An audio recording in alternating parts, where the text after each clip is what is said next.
Surpur police ಠಾಣೆ ವತಿಯಿಂದ ಪ್ರಕಟಣೆ. ಏನು ಈಗಾಗಲೇ ನಾರಾಯಣಪುರ ಜಲಾಶಯದಿಂದ 1,20,000 ಕ್ಯೂಸೆಕ್ ನೀರು ಕೃಷ್ಣಾ ನದಿಗೆ ಬಿಟ್ಟಿದ್ದು, ದಯಮಾಡಿ ಒಂದು ಕೃಷ್ಣಾ ನದಿ ಪಾತ್ರದ ಗ್ರಾಮಸ್ಥರಿಗೆ ತಿಳಿಯಪಡಿಸುವುದೇನೆಂದರೆ, ನದಿಯಲ್ಲಿ ನೀರು ಹೆಚ್ಚೆಚ್ಚು ಬರುತ್ತಾ ಇರುವುದರಿಂದ ನದಿ ದಂಡೆಗೆ ಬರದಂತೆ ಎಚ್ಚರ ವಹಿಸಬೇಕು. ಏನು ಮೀನುಗಾರರು ನದಿಗೆ ಇಳಿಯದಂತೆ ಎಚ್ಚರ ವಹಿಸಬೇಕು.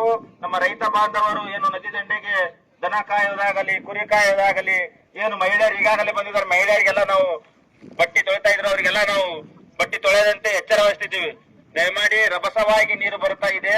ಈ ಒಂದು ನದಿ ಪಾತ್ರದ ಏನು ಹಳ್ಳಿಗಳಾದಂತ ಲಿಂಗದಹಳ್ಳಿ ಆಗಿರ್ಬೋದು, ಬಂಡಳ್ಳಿ ಆಗಿರ್ಬೋದು, ದಾದಲಾಪುರ ಆಗಿರ್ಬೋದು, ತಿಂತಣಿ ಆಗಿರ್ಬೋದು, ಏನು ದೇವಾಪುರ ಆಗಿರ್ಬೋದು, ಮುಷ್ಟಳ್ಳಿ ಆಗಿರ್ಬೋದು, ಶೆಳ್ಳಿಗಿ ಆಗಿರ್ಬೋದು, ಅಡ್ಡೊಡ್ಡಿಗಿ, ಎಮ್ಮಡಿಗಿ, ಚೌಡೇಶ್ವರಿ ಹಾಳ್, ಕರ್ನಾಳ್, ಬೇವಿನಾಳ್, ಯಮನೂರ್, ಏನು ನಮ್ಮ ಠಾಣೆ ವ್ಯಾಪ್ತಿಯ ನದಿ ದಂಡೆಯ ಏನು ಗ್ರಾಮಸ್ಥರು ನದಿ ದಂಡೆಗೆ ಇಳಿದಂತೆ ಎಚ್ಚರ ವಹಿಸಬೇಕು.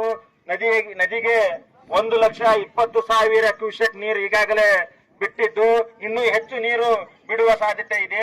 ದಯಮಾಡಿ ನದಿಯ ದಂಡೆಗೆ ಸೆಲ್ಫಿ ತೆಗೆದುಕೊಳ್ಳಲು ಯುವಕರಾಗಿರ್ಬೋದು, ಆಗಿರ್ಬೋದು ಬರಕೂಡದು. ದಯಮಾಡಿ ನದಿ ದಂಡೆಗೆ ಏನು ಕುರಿ ಕಾಯುವವರು, ದನ ಕಾಯುವವರು, ಏನು ಮೀನುಗಾರರು ಮತ್ತು ಏನು ಬಟ್ಟಿ ತೊಳೆಯುವವರು ನದಿ ದಂಡೆಗೆ ಬರದಂತೆ ಎಚ್ಚರ ವಹಿಸಬೇಕು. ಇದು ನಮ್ಮ ಸುರ್ಪುರ ಪೊಲೀಸ್ ಠಾಣೆ ವತಿಯಿಂದ ಪ್ರಕಟಣೆ ಆಗಿದೆ. ಅದೇ ರೀತಿಯಾಗಿ ಗ್ರಾಮ ಪಂಚಾಯತಿ ತಿಂತಿಣಿ ಅವರಿಂದಲೂ ಕೂಡ ಪ್ರಕಟಿಸಲಾಗಿದೆ. ದಯಮಾಡಿ ಎಲ್ಲರೂ ಸಹಕರಿಸಬೇಕಾಗಿ ವಿನಂತಿ. ಶ್ರೀ ಜಗದ್ಗುರು ಮೌನೇಶ್ವರ ದಕ್ಷಿಣ ಕಾಶಿ ದೇವಸ್ಥಾನಕ್ಕೆ ಸದಾ ಭಕ್ತಾದಿಗಳು ಬರ್ತಾ ಇದ್ದಾರೆ.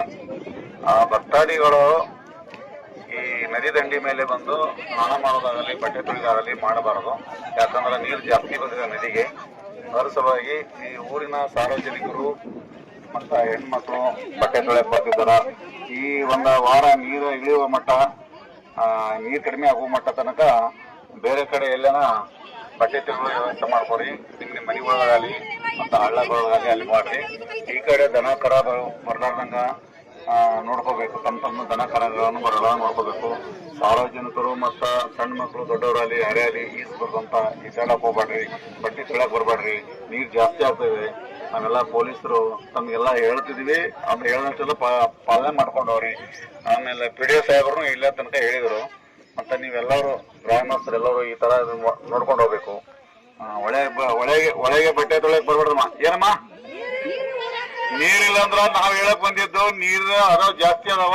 ಹೋದ ವರ್ಷ ಎಲ್ಲ ಒಂದು ಅನಾಹುತ ಬೇರೆ ಕಡೆಗೆ. ಇಲ್ಲಿ ಏನೋ ಆಗ್ಬಾರ್ದು ಅನ್ನೋ ಉದ್ದೇಶದಿಂದ ಒಳ್ಳೆ ನದಿಗೆ ಜಾಸ್ತಿ ನೀರು ಬಂದಿದ್ದಾವ. ಅದ್ರ ಸಲುವಾಗಿ ಹೇಳಕತ್ತಮ್ಮ. ನೀವೆಲ್ಲ ನಿಮ್ ಮನೆ ಅಲ್ರಿ, ನೀವೆಲ್ಲ ನಿಮ್ ಮನೆ ಒಳಗೆ ಮಾಡ್ಕೊರಿ, ಬಟ್ಟೆ ಎಲ್ಲ ನೋಡ್ಕೋದು. ನೀರಿಲ್ಲಲ್ಲ, ನೀರದಲ್ಲಿ ಹೋಯ್ತು ಹೋಗ್ಕೋಬರಿ. ನೀರ್ ಎಲ್ಲ ಕಡೆ ಕಡಿಮೆ ನೀರ್ ಇರ್ತಾವ ಅಲ್ಲಿ ಹಳ್ಳಕೊಳ್ಳೋದಲ್ಲಿ. ಇಲ್ಲಿ ನದಿ ಹತ್ರ ಮಾಡ್ಬೇಡ್ರಿ. ಅಲ್ಲಿ ಪಂಚಾಯತಿ ನೀರಿನಿಂದ ವ್ಯವಸ್ಥೆ ಮಾಡ್ತಾರೆ ತೋರ ಕಡೆ. ಮನೆಗೆ ನೀರ್ ಇದಾವಲ್ಲ, ಸದಾ ನೀರಿದ್ದಲ್ಲಿ ಎಲ್ಲ ಅಲ್ಲಿ ಬಟ್ಟೆ ತೊಳೆದು ಮಾಡ್ರಿ. ಈಗ ನೀರ್ ಜಾಸ್ತಿ ಬರ್ತಾವ. ನದಿ ದಂಡೆಗೆ ಯಾವ ಜೋಪಡಿ ಪಟ್ಟಿ ಹಾಕಂಗಿಲ್ಲ. ಈಗ 1, 2, 3, 4 ಜೋಪಡಿ ಪಟ್ಟಿ ನಿಮಗೆ ಎಲ್ಲರಿಗೂ ಹೇಳ್ಬಿಡು. ಎಲ್ಲಾ ಜೋಪಡಿ ಪಟ್ಟಿಗಳು ಕಿತ್ತಬೇಕು ಈಗ. ಯಾಕಂದ್ರ ನದಿಗೆ 1,20,000 ಕ್ಯೂಸೆಕ್ ನೀರ್ ಬಿಟ್ಟಾವ. ಸಣ್ಣ ಸಣ್ಣ ಮಕ್ಕಳು ನಿಮ್ಮ ಮತ್ ನದಿಗೆ ಹೋಗಿ ನೀರಾಗ ಆಡಕ್ ಹೋಗಿ ಹರ್ಕೊಂಡ್ ಹೋದ್ರೆ ಸಮಸ್ಯೆಗಳಾಗ್ತದ, ಪ್ರಾಣ ಹಾನಿ ಆಗ್ತದ. ದಯಮಾಡಿ ಎಲ್ಲಿ ಸುರಕ್ಷಿತ ಜಾಗದ ಅಲ್ಲಿ ಹೋಗಿ ನಿಮ್ ಜೋಪಡಿ ಹಾಕಿ ಬ್ಯಾಡ ಅನ್ನೋಲ್ಲ. ಇಲ್ಲಿ ಮಾತ್ರ ತೆಗಿಬೇಕು. ಇವಾಗ ತೆಗಿಲಿಲ್ಲಪ್ಪ ಅಂದ್ರೆ ನಾವೇ ತೆಗಿಬೇಕಾಗ್ತದೆ. ಎಲ್ಲ ತೆಗೆದು ಎಲ್ಲ ಮಕ್ಕಳು ತಗೊಂಡು ಎಲ್ಲ ನಿಮ್ದೇನ್ ಸಾಮಾನ್ಯ ಎಲ್ಲ ತಗೊಂಡು ಜೋಪಡಿ ತಗೊಂಡು ನಾವ್ ಹಂಗಂದ್ರಲ್ಲ, ಸುರಕ್ಷಿತ ಜಾಗಕ್ಕೆ ಹೋಗ ನಿಮ್ ಜೋಪಡಿ ಹಾಕಿ ಬ್ಯಾಡ ಅನ್ನೋಲ್ಲ. ನೋಡ್ರಿ ನೋಡ್ರಿ ಗಾಡಿ ಹೇಳ್ತೀನಿ, ಟಾಟಾ ಹೇಸಿ ಹೇಳ್ತೀನಿ, ಹಾಕೊಂಡ್ ಹೋಗ್ರಿ. ಬರ್ರಿ ಎಲ್ಲ ತೆಗಿರಮ್ಮ. ಎಲ್ಲ ಅದ್ಯಾಕಿಂದ ಎಲ್ಲ ತೆಗಿಬಿಡ್ರಿ. ಅಜ್ಜಿ ಎಲ್ಲ ತೆಗಿಬಿಡ್ರಿ. ಜೋಪಡಿ ಪಟ್ಟಿ